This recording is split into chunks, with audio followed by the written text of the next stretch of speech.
بسم اللہ الرحمن الرحیم الحمد للہ نحمده ونستعینه ونستغفره ونؤمن به ونتوکل علیہ ونعوذ باللہ من شرور انفسنا ومن سیئات اعمالنا من يهده الله فلا مضل له ومن يضلله فلا هادي له ونشهد أن لا إله إلا الله وحده لا شريك له ونشهد أن سيدنا ومولانا محمدا عبده ورسوله أما بعد فأعوذ بالله من الشيطان الرجيم بسم الله الرحمن الرحيم ألف لام ميم ذلك الكتاب لا ريب فيه هدى للمتقين الذين يؤمنون بالغيب ويقيمون الصلاة ومما رزقناهم ينفقون صدق الله العظيم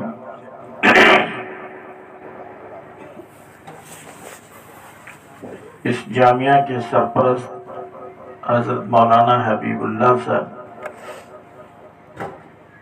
مولانا موسیٰ صاحب، مولانا ہارون صاحب اور دیگر دور دراز سے تشریف لائے ہوئے علماء کرام اور اس مدرسے کے اساتذہ اور معزز حاضرین، آپ حضرات صبح 9 بجے سے 12:15 بجے تک بہت ہی اطمینان سے طلبہ کی تقاریر، نعت، نظم اور پروگرام کو بھی بڑے سکون سے سن رہے تھے۔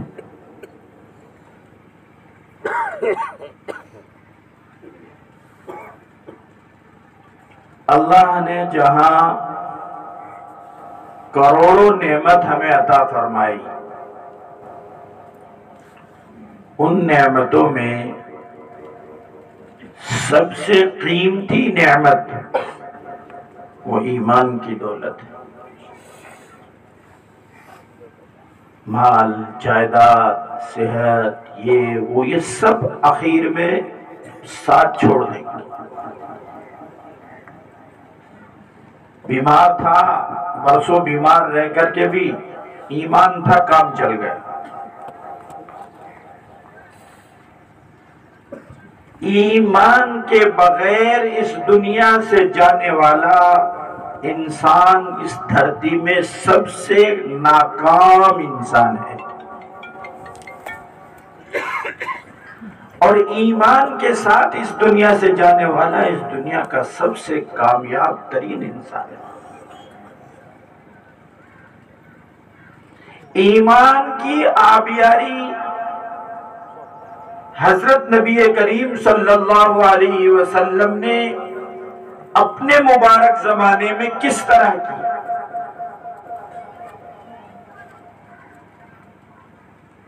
دعوت و تبلیغ کے ذریعے، درس و تدریس کے ذریعے، تزکیہ نفوس کے ذریعے اور تصنیف و تالیف کے ذریعے۔ 4 کام ایسے تھے جو جناب نبی کریم صلی اللہ علیہ وسلم کی ذات بابرکت نے ایک ساتھ کیا۔ میرے بھائیوں، عزیزوں، یہ 4 کام قیامت تک امت کے اندر چلتے رہیں گے، اور انہی کے ذریعے سے مومنین اپنے ایمان کی حفاظت کرتے رہیں گے۔ جس علاقے میں اس اس کی جتنی کمی آئے گی اتنی جہالت بڑھتی چلی جائے گی۔ 800 سال پہلے 30 کلومیٹر یا 35 کلومیٹر پر اجمیر شریف ہے۔ ایک اللہ کا بندہ، اللہ نے اپنے فضل سے ان کو یہاں بھیجا، اور پھر اس کے بعد لاکھوں انسانوں نے ان کے ہاتھ پر اسلام قبول کیا۔ بہت لمبا بیان نہیں فرماتے تھے، نظام یہ تھا کہ ہر 6 کوس پر اپنا پڑاؤ ڈلتا تھا، لوگ ساتھ میں ہوتے تھے، کھانا بنتا تھا، ذکر تلاوت یہ سب چلتی تھی۔ قرب و جوار کے لوگوں کو آخری 3 دن میں، جب 3 دن میں قافلہ کوچ ہونے والا تھا، اس وقت سب کی دعوت ہوتی تھی اور سب کو بلا کر کے کھانا کھلا کر کے اور مختصر نصیحت فرماتے تھے، لوگ چہرہ دیکھ کر کے کلمہ پڑھ دیا کرتے۔ وہ ایک سفر جو اجمیر سے لاہور تک ہوا، لاکھوں لاکھ لوگ اسلام میں داخل ہو گئے۔ خدا کا نظام ہے۔ حضرت مولانا نے جو حدیث کی روشنی میں جو واقعہ بتلایا ہے، خدا بے نیاز ہے۔ جب خدا کی نعمت کی ناشکری یا بے توجہی ہوتی ہے، اللہ تعالیٰ علم کا سلسلہ کہیں دور کر دیتے ہیں۔ علم سفر کرتا ہے، مدینے سے بغداد گیا، بغداد سے کہاں کوفہ، بغداد، اور دنیا کی زمین میں ایک زمانہ تھا کہ ٹاپ کے اندر جو ہے علم کا اتنا لمبا چرچا تھا جس کی کوئی حد نہیں۔ کہیں دیوبند گیا، کہیں دلی میں رہا، 10,000 مدرسے دلی میں تھے،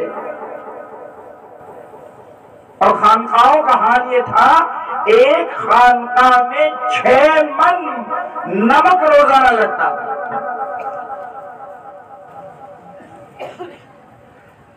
جہاں بھی دینی درسگاہیں قائم ہو جاتی ہیں، مدرسہ ہو، مکتب ہو، قرب و جوار کے لوگ اور اس بستی کے لوگ اس کی اگر قدر کرتے ہیں، اللہ تعالیٰ وہاں سے علم کے فیضان کو جاری فرما دیتے ہیں۔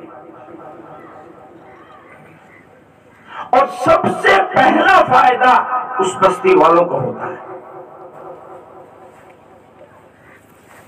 ایک مدرسے میں 150 طالب علم ہے، روزانہ اگر ایک پارہ بھی طالب علم نے تلاوت کیا تو کتنے ختم قرآن ہو؟ کیا وہ قبرستان والوں کو فائدہ نہیں پہنچے گا؟ کیا تلاوت کلام پاک کی برکتوں سے مال میں، جان میں، اولاد میں برکت نہیں ہوگی؟ یقیناً ہوگی۔ اللہ ان حضرات کو جزائے خیر عطا فرمائے، ان گجرات کے علماء کو جن میں یہ حضرات مولانا یاسین کاپوسی، مولانا حبیب اللہ صاحب، مولانا موسیٰ صاحب، ان حضرات کے دل میں ایک درد ہے۔ آپ اور ہم برابر والے گاؤں میں جا کر کے دین کی بات نہیں کرتے ہیں، جا کر کے وہاں مسجد کے کسی حصے کو نہیں دیکھتے ہیں، کہاں سینکڑوں میل دور یہاں آتے ہیں، اور نہ ان کا کوئی استقبال ہے نہ کچھ اور ہے۔ ایک لگن ہے، ایک طرف ہے کہ خدا کا دین، اللہ کا قرآن، اللہ کے نبی کا فرمان اس روئے زمین پر آ جائے اور انسانیت کا بھلا ہو جائے، اور انسان جو ہے اپنے ایمان کی تازگی کر کے اس دنیا سے چلا جائے۔ اور یہ مکاتب اور یہ مدرسے 500 مکاتب مولانا یاسین کاپوسی اس راجستھان کے خطے میں چلاتے ہیں، مولانا حبیب اللہ صاحب بھی کئی 100 مکاتب چلاتے ہوں گے، لیکن یہ ادھر اس جگہ بے آب و گیا، جنگل، پہاڑی علاقہ، اجڑ راستے اور بے سر و سامانی کے عالم میں یہ عالیشان مسجد، یہ شاندار درسگاہ اور یہ علماء، یہ شاگرد، یہ قرآن کی محفلیں، کیسے آسان کام نہیں ہے۔ سب سے پہلی اس مدرسے کی، اس جگہ کی، اس نعمت کی قدر یہ ہے کہ ہم اپنے بچوں کو کسی حال میں بھی ایسا نہیں چھوڑیں گے کہ جو اس مدرسے میں داخل نہ ہو، کوئی گھر ایسا نہ بچے، پھر وہ جوان کے کوئی دیہات ایسا نہ بچے کہ جس کو ہم تعلیم کے لیے نہ بھیجیں۔ آج پوری دنیا کی محنت ان مکاتب اور مدارس کو ختم کرنے کی ہے، لیکن اللہ کا نظام ہے، اللہ بے نیاز ہے، اللہ نے اپنے کلام کے لیے ایسے اسباب مہیا کیے کہ انسان تصور بھی نہیں کر سکتا۔ میرے بھائیوں، آج اس مدرسے کے سالانہ اجلاس سے آپ یہ وعدہ لے کر کے جائیں اور ارادہ کر کے جائیں کہ انشاءاللہ ہر گھر میں حافظ قرآن ہم بنائیں گے۔ ہاتھ اٹھاؤ، انشاءاللہ۔ کیا مٹائیں گے اس دین کو؟ میں 4 سال پہلے بیت المقدس گیا تھا، 1 ہفتے الحمدللہ میں وہاں رہا۔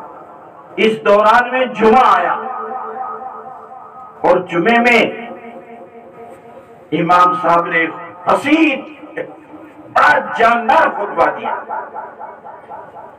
مسجد کے باہر یہود فوج موجود تھی، مسجد کے اندر اردن کے فوجی موجود تھے، مسجد بیت المقدس بھری ہوئی تھی۔ انہوں نے واقعہ سنایا اسپین کا، اسپین جہاں 800 سال اسلامی حکومت رہی۔ میں نے عرض کیا نا اللہ بے نیاز ہے۔ 800 سال پہلے اس اجمیر کے علاقے کے درخت انوار و برکات سے چمکتے ہوں گے، بلکہ ایک درخت کی طرف جو سوکھا تھا، خواجہ اجمیری رحمت اللہ علیہ نے اس کی طرف نظر کی تو وہ ہرا ہو گیا۔ بہت بے شمار واقعات ہیں۔ جہاں ناقدری ہوئی وہاں معصیت شروع ہوئی، نافرمانی شروع ہوئی، شراب عام ہوئی، جوا عام ہوا، اللہ کی نافرمانی ہوئی، تو اس میں دشمن کی لشکر 3000 فوج ساز و سامان کے ساتھ مسجد قرطبہ اور غرناطہ کے شہر کے باہر پڑاؤ ڈالا، اور جنرل نے یہ کہا کہ جائزہ لو اس علاقے کا کہ یہاں کیا حال ہے اس وقت میں، مسلمان کس حال میں۔ تو دیکھا کہ معصیت میں، گناہوں میں، شراب میں، ناچ گانے میں سب مبتلا تھے۔ البتہ اس مخبر نے کہا کہ ایک بچہ مسجد کے ایک صحن میں قرآن تلاوت کرتا ہے۔ کہا صحیح بات ہے یہ؟ ہاں یہ بات صحیح ہے، میں نے دیکھا ہے، سنا ہے، وہ قرآن تلاوت کرتا ہے۔ 3000 کے فوجی اسلحہ سے لیس، طاقت بھرپور۔ اس کے بعد جنرل نے لڑکھڑاتی ہوئی زبان سے یوں کہا کہ اس وقت اس بچے کی تلاوت کی طاقت پہ ہم اس شہر پر حملہ نہیں کر سکتے۔ میرا تجربہ ہے کہ اگر ہم اس وقت حملہ کریں گے تو ہم ناکام ہوں گے، واپس لوٹ جاؤ۔ 3 سال بعد پھر آئے، وہ بچہ بھی تلاوت والا موجود نہیں تھا، اس کے بعد میں قبضہ ہوا، اور اس کے 50 سال بعد صرف چند مسجدیں قرطبہ اور غرناطہ جس میں نماز کی آج بھی پابندی ہے، اس کے علاوہ کوئی اسلامی تشخص باقی نہیں رہا۔ اب آ جائیے یہاں، اللہ ہمارے اوپر کتنا راضی ہے۔ وہاں 800 سالہ حکومت، 50 سال بعد تمام نشانات مٹ گئے۔ یہاں مغلیہ سامراج کے بعد انگریز کتنے سال رہا؟ کتنے سال رہا؟ زور سے بولو۔ تقریباً 200 سال رہا، اور 75 یہ ہو گئے، کتنے ہو گئے؟ پونے 300 سال بعد۔ اور وہ جو 200 سے پہلے جو 50 سال کی جو حکومت تھی وہ لڑکھڑاتی ہوئی تھی، اس میں حال سنا آپ نے کیا تھا؟ اس میں لال قلعے کے سامنے جو آج وہ گارڈن ہے اس میں شہزادے صبح سوتے رہتے تھے، کیونکہ رات بھر مشاعرہ سنا تھا، شعر شاعری اور قوالیاں ہوئی تھی، محفلیں ہوئی تھی، صبح 2 بجے اٹھتے تھے اور 2 بجے اٹھنے کے بعد میں ایک ٹیم مینڈے لڑانے والی موجود ہے، ایک تیتر اور کبوتروں والی ٹیم موجود ہے اور لوگ تماشے دیکھنے والی محفلیں لگی ہوئی، مغرب تک یہی حال ہوتا تھا۔ اس کے بعد پھر کھا کر کے عشاء کے بعد میں پھر جو ہے پھر وہی محفلیں سج جاتی تھی۔ تو آخری یہ 10 15 20 سال اسی طرح کے تھے، تو گویا 300 سال وہاں 50 سال بعد تمام سب کچھ ختم ہو گیا، یہاں 300 سال کے باوجود اسلام اور مسلمان اپنی پوری خدا کی مدد و نصرت کے ساتھ بڑی تیزی سے امن و سلامتی کے ساتھ میں قائم ہے۔ لاکھوں مدرسے، لاکھوں حفاظ، لاکھوں علماء، لاکھوں داعیان تبلیغ، لاکھوں اللہ کے بندے، ہزاروں خانقاہیں، لاکھوں مدرسے اللہ نے یہاں ہمارے اس ملک میں ہمارے قائم کر رکھے۔ کیوں مایوس ہوتے ہو؟ ان مدرسوں کی قدر کرو۔ ایک بچے کی تلاوت سے وہ طاقت جو پیچھے ہٹ گئی تھی، لاکھوں لاکھ بچے الحمدللہ، بلکہ میں یہ کہوں کہ کروڑوں بچے ہمارے تلاوت کر رہے ہیں۔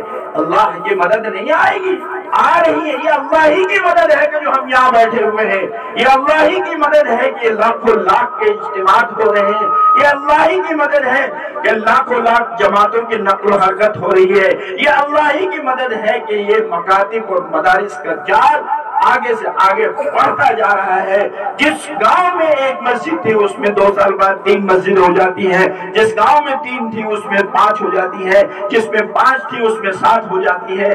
میرے بھائیوں، اللہ کی اس نعمت کی قدر کرو، اور ان سب کا سرچشمہ دعوت و تبلیغ کا، تزکیہ نفوس کا، اور اسی طرح سے خانقاہی نظام کا اور تصنیف و تعلیم کا سب سے اول سرچشمہ ہے مکاتب قرآنیہ اور مدارس اسلامیہ۔ سب انہی سے نکلیں گے۔ اگر کوئی خانقاہ میں شیخ بیٹھا ہوا ہے تو وہ بھی مدرسے ہی کا طالب علم ہے، اگر کوئی دعوت و تبلیغ میں لگا ہوا ہے تو وہ بھی انہی مدرسوں کی دین ہے، اور اگر کوئی دینی کتاب لکھ رہا ہے وہ بھی انہی مدرسوں میں پڑھتا ہے، اور اگر کوئی خطیب ہے جمعے کا خطبہ پڑھ رہا ہے، خطبہ دے رہا ہے، بیان کر رہا ہے، وہ بھی ان مدرسوں کی دین۔ ان مدرسوں کی ہمیں قدر کرنی اور پہلے سے 10 گنا زیادہ ان پر ہم کو توجہ دینی ہے۔ ہمیں اپنے بچوں کو اپنے دین سے بھی وابستہ کرنا ہے اور اصلی تعلیم بھی انہیں دلانی ہے۔ الحمدللہ ہمارے ان مدارس میں اب بڑی پابندی کے ساتھ 5ویں 8ویں 10ویں 12ویں تک کی تعلیم آسانی سے دی جا رہی ہے، اور یہ بچے قرآن پڑھیں گے اور ثواب کا تو کہنا ہی کیا، کوئی اندازہ ہی نہیں ہے۔ الف لام میم کے بارے میں حدیث میں آتا ہے کہ 30 نیکیاں مل جاتی ہے۔ تو میں نے قرآن پاک کی تلاوت کی تھی، ذالک الکتاب لا ریب فیہ، یہ کتاب اس میں کوئی شک ہے ہی۔ کیا ہے یہ؟ ھدی للمتقین، اللہ سے ڈرنے والوں کے لیے ہدایت ہے۔ ہمارے پاس ہدایت کے سامان قرآن ہے، قرآن کی تلاوت ہم کریں گے، قرآن کو ہم سمجھیں گے، ہم ناکام نہ اس دنیا میں ہوں گے نہ آخرت میں۔ ایک حافظ قرآن کے بارے میں حدیث میں آتا ہے کہ 10 ایسے رشتہ دار کہ جن کے گناہوں کی پاداش میں دخول جہنم واجب ہو چکا ہو، 10 ایسوں کے لیے اللہ تعالیٰ سفارش قبول کریں گے، اور کچھ اس کے لیے اعجاز کے لیے فرمایا، اللہ تعالیٰ فرمائیں گے قرآن کی تلاوت کرتا جا اور جنت کے درجات کو چڑھتا جا۔ اور وہ والدین، وہ ماں باپ جنہوں نے تمام تر چیزیں چھوڑ کر کے بچے کو حافظ قرآن بنایا تھا، اللہ کے یہاں بے شمار انعامات ہوں گے، اور ایک بڑا انعام یہ ہوگا کہ ان کے سروں پر ایک نورانی تاج پہنایا جائے گا جس کی روشنی چاند و سورج سے کئی گنا زیادہ منور اور روشن ہوگا۔ میرے بھائی عزیز اور دوستو، ان مدرسوں کو اپنی گاڑی کمائی سے ہم کو سینچنا ہے، ہمیں ان کو دعاؤں میں بھی یاد رکھنا ہے، اور ہمیں اگر ہم اپنے مال میں برکت چاہتے ہیں تو ہمیں اس قرآنی مدارس کی ان کی خوب مدد کرنی ہے۔ اور یاد رکھو، کچھ ایسے لوگ ہوں گے جو بار بار یہ کہیں گے، میڈیا کے ذریعے بھی کہا جا رہا ہے، اخباروں کے ذریعے بھی کہا جا رہا ہے، اور بعض مسلمان ایسے ہیں جو نادان ہے، اور کہتے ہیں ان مدرسوں سے کیا فائدہ، ان مدرسوں سے کیا فائدہ۔ ان مدرسوں سے فائدہ، اگر اللہ ان قبرستان والوں کو گویائی دے دے، ان سے پوچھنا کہ کیا فائدہ ہے۔ جدھر سے حافظ قرآن سورہ فاتحہ پڑھتا وہ گزر جائے، ان قبرستان والوں کو پوچھو کہ ان سے کیا فائدہ ہے۔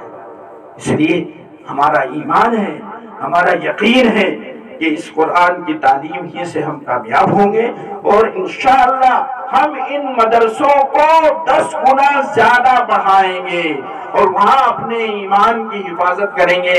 ہم اپنی بچیوں کو بھی قرآن پڑھائیں گے۔ کوئی بچہ، کوئی بچی، کوئی بوڑھا، کوئی جوان ایسا نہ رہے جو قرآن کی تلاوت کرنے والا نہ ہو۔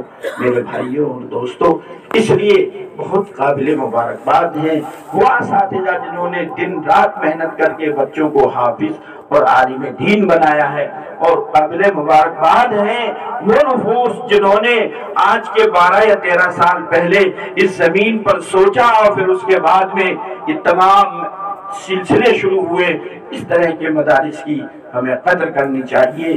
ابھی 15 دن اجتماعی امتحانات رابطہ مدارس عربی دارالعلوم دیوبند کی طرف سے ہم نے کروائے۔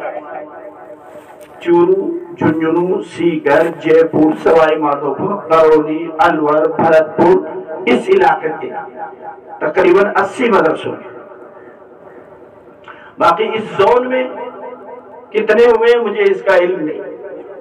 2 زون میں راجستھان کو تقسیم کیا گیا، ایک مشرقی زون پوروی حصہ، ایک مغربی یعنی پچھمی حصہ۔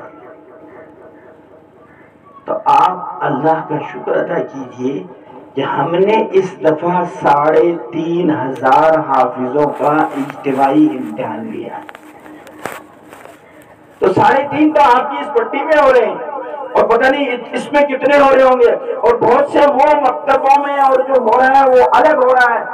ایک چھوٹے سے صوبے میں جہاں مکاتب کی اور مدارس کی کثرت نہیں ہے وہاں یہ حال ہے، تو گجرات میں کیا حال ہوگا؟ گجرات میں میں صورت تھا، ابھی ایک مکتب کے اندر 15 بچے حافظ ہوئے تھے، مکتب ہی کے اندر۔ تو مدرسوں کے اندر کسی میں 50، کسی میں 100، کسی میں 200، اور پتہ نہیں کتنے اللہ کے بندے اپنی اولادوں کو حافظ قرآن بنا رہے ہیں، اور اس دنیا اور آخرت کی زندگی کو سنوار رہے ہیں۔ اس لیے آج کے اس جلسے سے یہ نیت لے کے جاؤ کہ اگر میں قرآن نہیں پڑھا ہوا ہوں تو مسجد کے امام صاحب سے یا جماعت میں جا کر کے کسی بھی طرح سے مجھے قرآن پڑھنا ہے، اور اپنے ان بچوں کو اور بچیوں کو ان مکاتب میں اور مدارس میں بھیجنا ہے، اور ان مدرسوں کا دامے سمجھتے ہو، اپنی جیب خاص سے جو بھی خرچ کرے گا 10 کا تو وعدہ ہے، اور 10 سے کتنا اضافہ کر دیں یہ اللہ کے نظام میں ہے۔ اپنی گاڑی کمائی میں سے ایک حصہ مدرسوں کے لیے مخصوص کرو، اور ایک حصے کے اندر آپ اپنی دیگر ضرورتوں کو پورا کرو۔ اس طرح سے ہم ان مدرسوں کی اہمیت کو سمجھیں۔ جو بوڑھے لوگ ہیں جو مدرسوں میں نہیں آ سکتے ہیں وہ تبلیغی جماعت کو غنیمت جانیں، 3 دن لگائیں، 10 دن لگائیں، 40 دن لگائیں، اور اگر کچھ بھی نہ لگا سکے تو آئی ہوئی جماعت کے ساتھ اٹھنا بیٹھنا شروع کر دے، انشاءاللہ اس سے بھی تازگی پیدا ہوگی۔ اور ان مدرسوں والوں کی حوصلہ افزائی کرو۔ ایک آدمی ایک گھر میں ایک بیت الخلا اور غسل خانہ بنانے کے لیے 5 سال تک سوچتا ہے کہ یہ 50,000 روپے کہاں سے لاؤں گا، اور یہ عمارتیں، یہ بجلی کے خرچ، یہ تمام چیزیں، یہ صبح شام کے مطبخ کا نظام، یہ تمام چیزیں، پھر ان کی دوائی، کپڑے، کتابیں، محنت، رات دن، اللہ ہی اس کا اجر دے گا، لیکن ہمیں اپنے ان مدرسوں کو پہلے سے کئی گنا زیادہ اپنی توجہ کا حصہ بنانا ہے اور ان کی قدر کرنی ہے۔ اللہ تعالی ہم سب کو کہنے سننے سے زیادہ عمل کی توفیق عطا فرمائے۔ ایمان محفوظ رہے گا قرآن سے، قرآن کے ذریعے سے ہمیں قرآن کی تعلیم، دین کی تعلیم، عقیدے کی تعلیم، موٹا موٹا عقیدہ علماء سے پوچھو ہمیں کیا عقیدہ ہونا چاہیے۔ اب جو حملہ ہوگا یہ لاٹھی کا حملہ نہیں ہوگا، یہ صرف ایمان پر حملے کی بات ہے، اور ایمان بچے گا ہی اسی کا کہ جو قرآن جس کے سینے میں ہوگا۔ وَإِذَا تُلِيَتْ عَلَيْهِمْ زادتہم ایمانا، ایمان کے بڑھوتری قرآن کے سننے سے، تلاوت سے اور اس پر غور و فکر کر کے اس پر عمل کرنے ہی سے ہوگا۔ اللہ ہم سب کے ایمان کی حفاظت فرمائے۔ ایک تو احساس کمتری میں مبتلا نہ ہو۔ ہمارا رب کون ہے؟ ہمیں رزق کون دیتا ہے؟ ہم اس رب کی طرف متوجہ ہوں، اور خاص طور پر میں اس وقت کے لوگوں کو یہ کہتا ہوں کہ آپ فجر سے آدھا گھنٹہ پہلے اٹھیے، فجر کی نماز سے آدھا گھنٹہ پہلے اٹھ کر کے اپنے پروردگار سے مانگیے۔ اللہ سننے والا ہے، اللہ ہماری لاج رکھے گا۔ نانو ضعفاء، اللہ ہم کمزور ہے، بے کس ہے، بے سہارا ہے، لیکن تو نے ہی اے اللہ ابراہیم کو جلتی ہوئی آگ سے اے اللہ بالکل حفاظت کے ساتھ نکال لیا۔ تو نے ہی موسیٰ علیہ السلام کو دریائے نیل کو ایک قطرہ نہیں لگا اور ان کے ساتھیوں کو پار کر دیا۔ آج یہ آگ ماحول کی ہے، اس میں اگر بچنا چاہتے ہو تو قرآن اور اللہ کا دھیان اور دعاؤں کا اہتمام اور نماز باجماعت کا اہتمام، اپنی زبان کو پاکیزہ رکھیے، اپنی کمائی کو پاکیزہ کیجیے، اور علماء سے اور صلحاء سے، اہل اللہ سے اپنا تعلق قائم کیجیے، اپنے رب پر بھروسہ کیجیے۔ اپنے رب پر بھروسہ ہمیں کمزور نہیں ہونے دینا ہے، اور اللہ تعالیٰ مدد و نصرت فرمائیں گے۔ شریعت پر، دین پر، ایمان پر ہر اعتبار سے محنت ہونی چاہیے، اور پھر اللہ رازق ہے، اللہ رزق دینے والا ہے۔ بندوں کے ہاتھ میں اگر رزق ہوتا تو اس دھرتی میں کب انسان ختم ہو جاتے۔ وہ تو رب العالمین ہے، وہ خیر الرازقین ہے، وہ خیر الحافظین ہے، وہ ہماری اس میں حفاظت بھی کر رہا ہے۔ اللہ ہمارے ایمان کی سلامتی عطا فرمائے۔ اللہ اس ادارے کو اور اس ادارے کے معاونین و محسنین اور منتظمین کو جزائے خیر عطا فرمائے، اور اس مدرسے کی جملہ ضروریات کو اپنے خزانہ غیب سے پورا فرمائے۔ مجھے بھی اور آپ کو بھی کہنے سننے سے زیادہ عمل کی توفیق عطا فرمائے۔ قابل مبارکباد وہ مائیں ہیں جو آواز سن رہی ہیں، اللہ تعالیٰ ان کو اور مزید ہمت اور قوت عطا فرمائے کہ وہ اپنے بچوں کو، بچیوں کو مدارس میں بھیجیں اور ان کے عقائد کی درستگی کی فکر کریں۔ وآخر دعوانا ان الحمدللہ رب